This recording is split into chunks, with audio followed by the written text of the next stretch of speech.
Hey, what's up? This story is one of my short stories that I have. I made it like a few years back. I think I was high when I made it.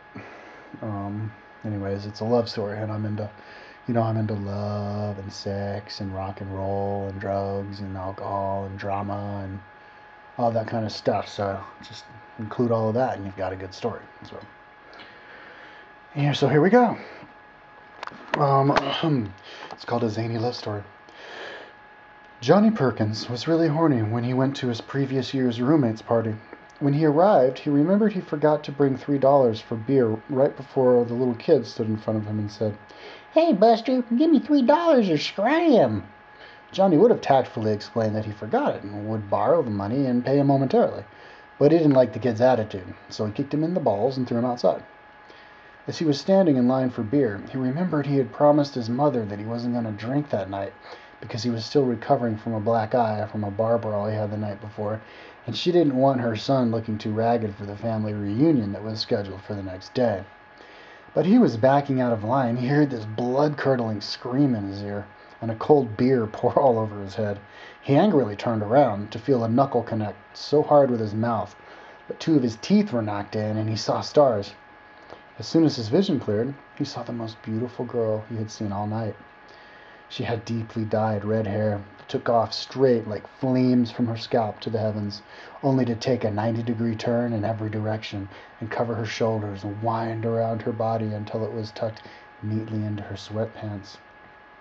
If Johnny wasn't flabbergasted enough by her hair, which he was, trust me, her snarl accentuated by the big red chewing gum that came hurling at his eye, that was instantaneously replaced by a hubba bubba in what he swore to be less than a millionth of a second, send him to the Netherlands of lust. He knew that if he tried to kiss her now, she would probably try to bite his mouth off, so he gave her one of his patented headbutts that instantaneously sent his wanderlust into Neverland. He knew that if he tried to carry her away now, somebody would yell "rape" and everybody would bum rush him.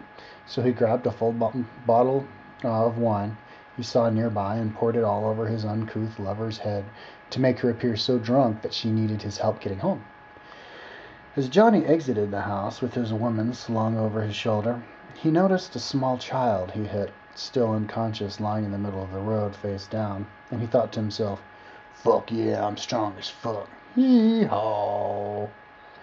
He didn't want the child's head to get squashed by a passing car, so he picked up the body by its feet, swung it around a couple times to gain momentum, and tossed it through the front window of the house. Just as he turned on his heels to go home with his booty, he had another epileptic seizure.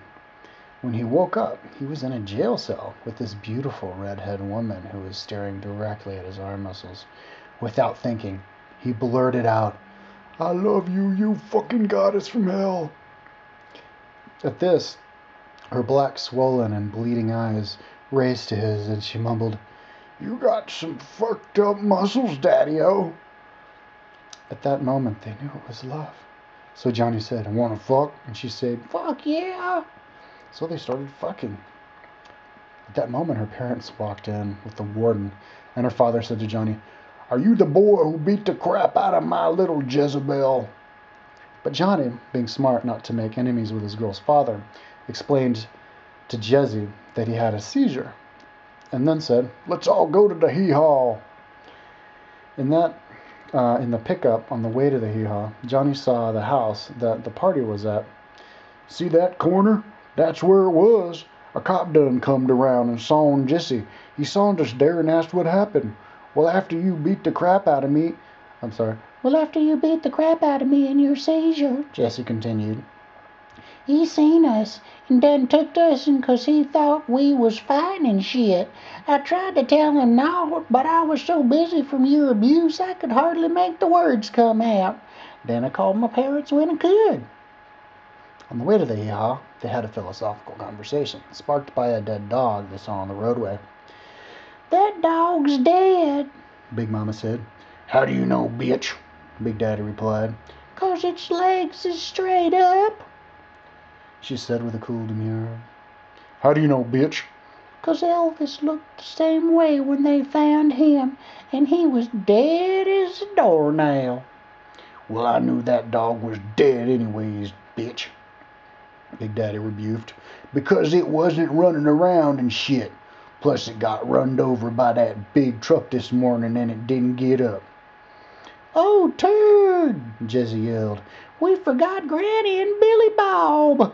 "You dumb bitch," Big Daddy yelled. "Granny's house is right there." And they pulled into the driveway filled with a humpbacked old hag who looked like she was at least 190. Standing next to her was a 3-year-old little boy biting on her leg. "It's about time," Granny said. "I thought you was dead or some shit." "No," Big Mama gurgled. "we was getting Jezebel out of prison."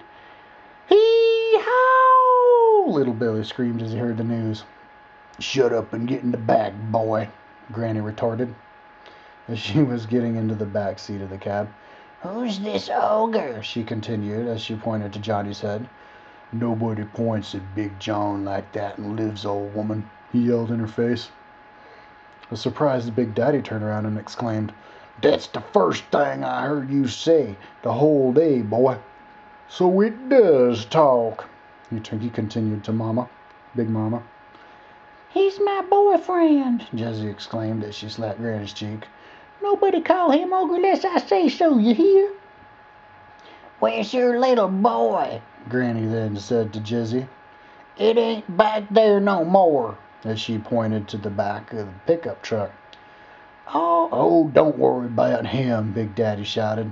"Bobby Sue and Billy Bob Joe's coming to the hee-haw later.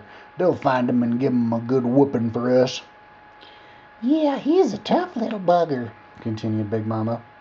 "Yesterday he fell off the roof and just bounced off the concrete and into the trash and just fell asleep like nothing happened."